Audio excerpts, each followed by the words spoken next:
We got lucky today. We got lucky to get the 3 points because that was a whisker away from being a 0-0 ball draw, bro. And that's not the football that we're playing. That's boring. The chances that we're creating is a lot of chances, but they're not substantial, bro. They're not meaningful. We're just creating chances for the sake of it at this point. If you look at the goal, the keeper should have saved that, bro.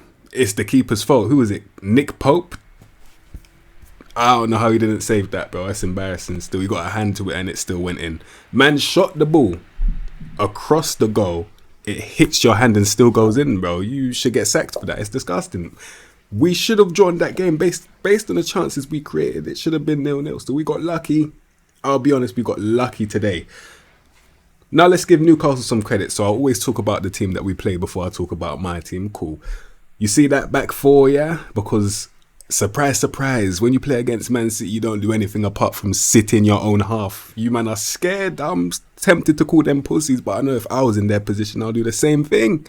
Because there's not much you can do when Rodri's bossing that midfield on his own, bro. When it's really him and Kovacic, but it just looks like it's Rodri because Kovacic is doing a mad thing with him as well. It's mad, bro. Listen.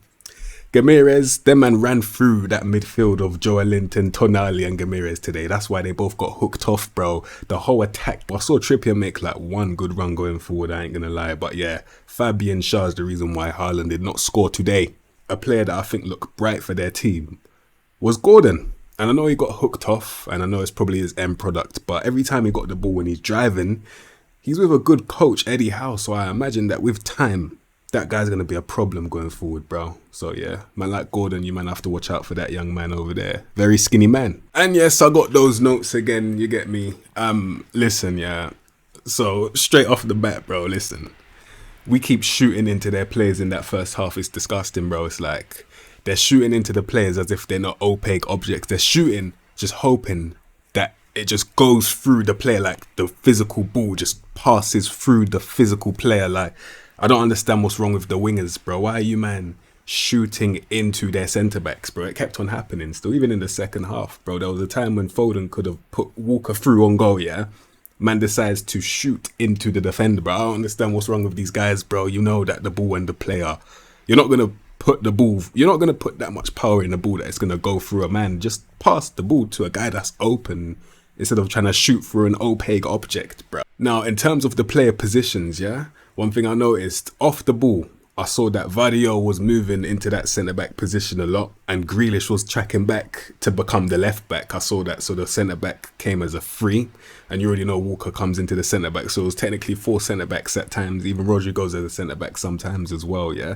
Akanji was doing the John Stones role again today as well. It's like Pep wants his players to be like all-purpose seasoning. You can be on the potatoes sometimes and you can be on the chicken sometimes, but as long as you know your position, man can flavour everything here and there, a bit of sauce here and there. It's beautiful stuff, bro. Everyone's dropping deep and doing all the madness, bro. Listen, even Foden was playing as a central defensive midfielder as a part of that first half, or probably the second half as well, when we was in possession. That's why I'm saying we ran that midfield, yeah, because man had Phil Foden picking up the ball from deep, bro, looking up and spraying passes, bro. And the last thing that I want to mention before we get onto the player ratings is that we need a key. I've already touched on it in the intro that we're creating a lot of chances, but I don't think they're high quality chances. What I've noticed with the chance creation is that it's become predictable. It's like everyone knows who you're looking for now. The reason why we scored is because Alvarez said, nah, bun that. I'm fed up of always looking for this Haaland guy. Let me just whack it. And the reason why I scored is because he probably expected him to cross it and he didn't expect it coming. He didn't see it coming. Everyone that's going forward is always looking to pass the ball to Haaland. And the centre-backs were picking up on that. I'm pretty sure even their manager was telling them, yeah, you man have to know that the passes that are going to be coming into the box are going to be aimed at him. So it'll be a lot easier for you to intercept it because you know he's the target, bro. All right, now for the player ratings, we've got Ederson in goal, Brazil's #1. The rightful owner of that #1 position. Do you see what Alisson did today? This guy's the #1, bro, Ederson. Yeah, he had nothing really to do. I didn't really see him make a save unless it was shot from like 30 yards from, who was it, Harvey Barnes? I didn't really see him do anything today. And yeah, in distribution, even the commentators were bigging him up, saying, yeah, this guy is like a midfielder, bro. And he is. He's unbelievable. So for me today, he gets a 8 because, yeah, he was just doing what he had to do. And when the shots came to him, he dealt with it very well. Yeah. Vadio, I'm giving that guy a 9. And the reason why I'm giving him a 9, yeah, is because we would have conceded if it wasn't for his one-on-one intimidation. Man looked into the guy's eyes, took the ball, kept it stepping when he was one-on-one. And this came from Rodri's mistake, which we'll get onto in a minute, yeah?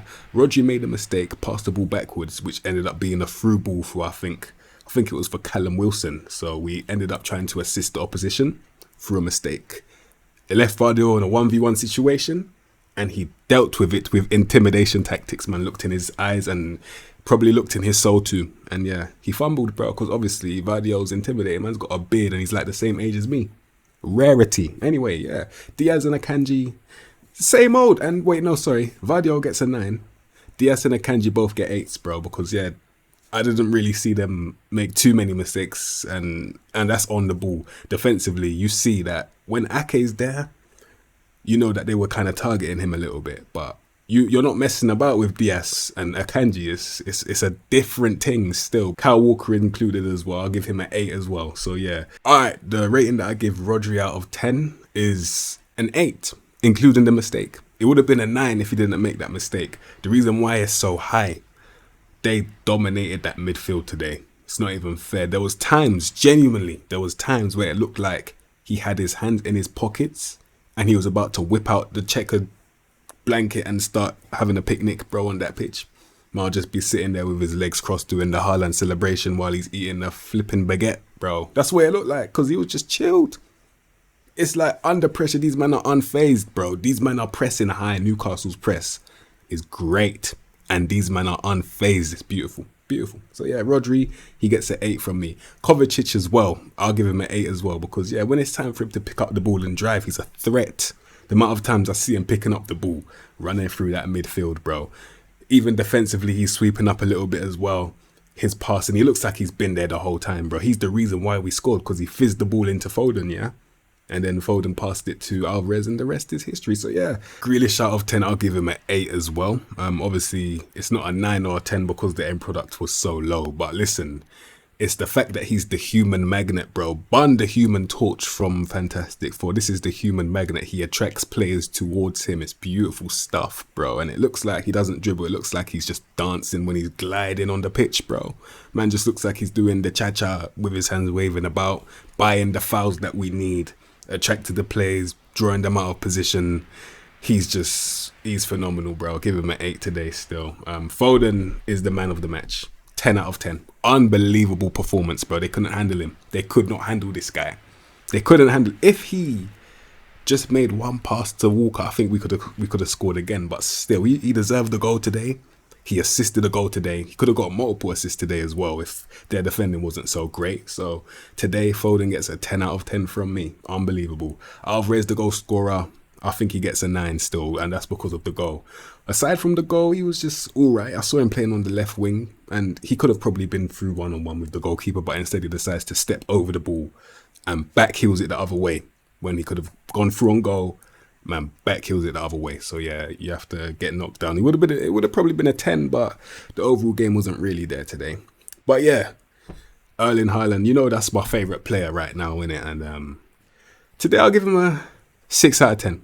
The reason why I'll give him a 6 is because this guy, when he played against Sevilla, did absolutely nothing. But today, his hold-up was actually pretty good. And what I mean is this.